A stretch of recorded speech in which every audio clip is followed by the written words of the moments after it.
नमस्कार, मी आहे संदीप आगाव. तर मित्रांनो, आपण प्युअर गावरान कुक्कुटपालनाच्या स्ट्रक्चरवर आता सध्या काम चालू आहे आपलं.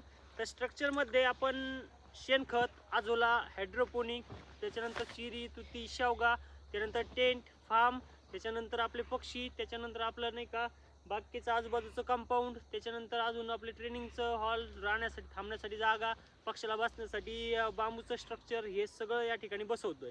तर आपलं शेणखताचं जे मॉडेल आहे ते आपण आपल्या जवळजवळ या ठिकाणी बसवणार आहे. तर ही जी जागा आहे इथं इथं थोडीशी हे राहिलं आहे, तर या जागेमध्ये आपल्याला ते बसवायचं आहे.